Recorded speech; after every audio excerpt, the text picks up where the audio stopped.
Bonjour à tous. Dans cette vidéo, on va donner un exercice sur les quantificateurs.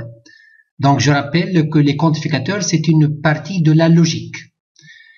Soit f de R vers R une fonction. Exprimer à l'aide de quantificateurs les assertions suivantes. Donc ici, on a 7 assertions, ou bien 7 phrases. On va les traduire en utilisant les quantificateurs. Donc tout d'abord, on va commencer par un rappel. Je rappelle qu'une assertion, c'est une phrase qui peut prendre l'une des valeurs logiques vraies ou fausses. Les quantificateurs, ils sont en fait de deux types. On a ce qu'on appelle le quantificateur universel, désigné par le symbole quel que soit, et le quantificateur existentiel, désigné par le symbole il existe. Voilà, donc c'est ça, qu'est-ce que ça veut dire, les quantificateurs. Deux types, universel et existentiel.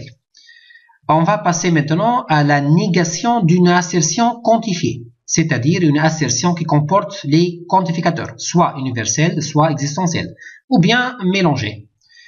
Par exemple, si on va prendre A, l'assertion « quel que soit x appartient à E, virgule, P de x est vrai ». Donc ici, le E, c'est un ensemble quelconque, x, c'est un élément de E, et P de x, c'est une propriété qui dépend de x.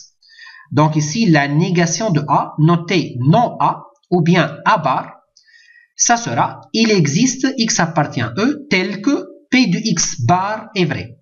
Donc ici, vous remarquez bien que le quantificateur universel, quel que soit, ça se transforme en un quantificateur existentiel. Il existe, et vice-versa. Et la phrase P de x est vrai devient P de x bar est vrai, ou bien P de x est fausse. On va donner quelques exemples.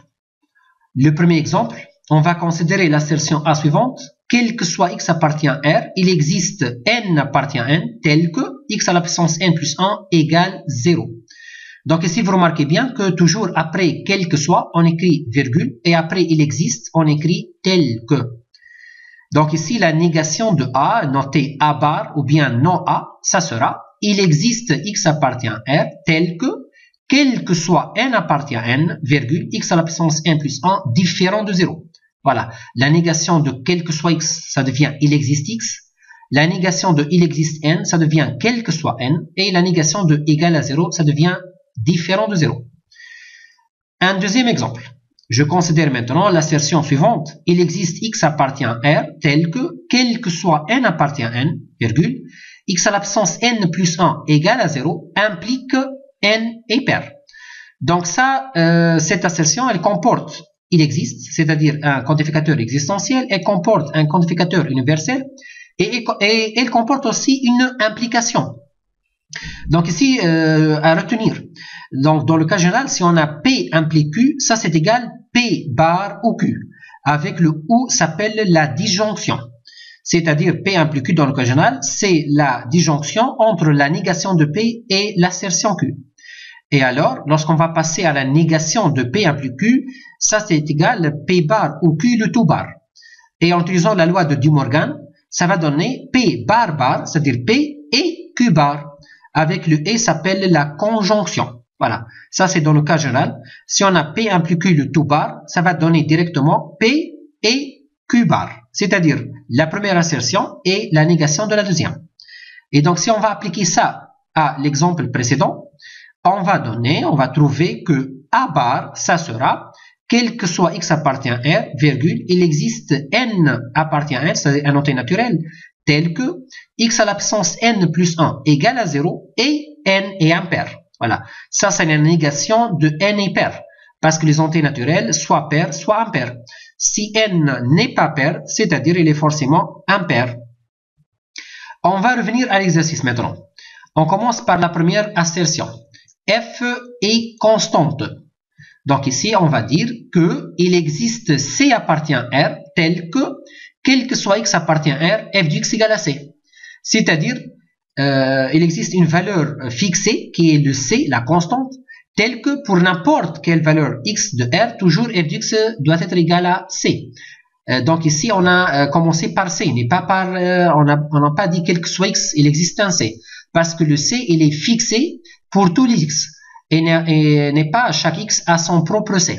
C'est pourquoi on va dire il existe un C, c'est-à-dire fixé, tel que pour n'importe quelle valeur de x, toujours le f de x, l'image de x par f donne ce C-là. La deuxième assertion, f n'est pas décroissante. Donc ici, attention, lorsqu'on dit f n'est pas décroissante, cela ne signifie pas que f est croissante. Parce qu'on peut trouver des fonctions ni croissantes ni décroissantes. Donc pour trouver l'expression de f n'est pas décroissante en utilisant les quantificateurs, on doit commencer par la négation. La négation, c'est-à-dire f est décroissante. Donc lorsqu'on dit f est décroissante, c'est-à-dire quel que soit le couple xy appartient à R carré, si on a x inférieur ou égal à y, alors f de x supérieur ou égal à f de y. Et donc la négation, ça va donner, il existe un couple xy appartient à R carré tel que x inférieur ou égal à y et f de x strictement inférieur à f de y. Ça c'est en fait le et, la conjonction ici, ça vient de fait qu'on a une implication et la négation de l'implication, on a dit que ça c'est dans le cas général, c'est P et Q bar. On passe à la troisième. F est périodique. Donc ici, on va dire qu'il existe un T appartient à R, et le T s'appelle la période dans ce cas-là, tel que quel que soit x appartient à R, f de x plus t égale f de x. Comme exemple, la fonction sinus ou bien la fonction cosinus, ils sont deux pi périodiques. C'est-à-dire, ici, le grand T, dans le cas de cosinus ou bien sinus, le T égale à 2pi. On passe maintenant à la quatrième assertion. F s'annule en un point. C'est-à-dire, il va exister un x tel que f de x égale à 0, tout simplement. Donc, il existe un point x tel que son image égale 0 par f. F est borné. Et je rappelle qu'une fonction est bornée si elle est majorée et minorée à la fois. Et donc, on va dire qu'il existe grand M et petit m appartient à R tel que, quel que soit x appartient à R, f de x est encadré entre petit m et grand M. Et le grand M s'appelle un majorant, petit m un minorant, c'est-à-dire le f de x il est encadré entre, il est majoré par m et minoré par petit m. Et ici, on a commencé par petit m et grand M parce qu'ils sont fixés pour tous les x. La sixième assertion, f est pair. Donc, une fonction est paire si quel que soit x appartient à R, f de moins x égale f de x. Et comme exemple, la fonction cosinus ou bien la fonction x au carré. Et finalement, f prend toutes les valeurs réelles.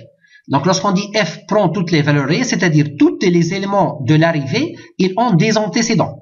C'est-à-dire, quel que soit y appartient à R, c'est-à-dire appartient à l'ensemble d'arrivées, il existe un x appartient à R tel que f de x égale y. C'est-à-dire, tous les éléments de l'arrivée ont des antécédents. Donc, si on veut donner la négation de cette assertion, par exemple le 7, ça va donner, la négation, ça va donner, il existe un y appartient à R tel que, quel que soit x appartient à R, virgule, f de x différent de y. Voilà, je vous remercie pour votre attention.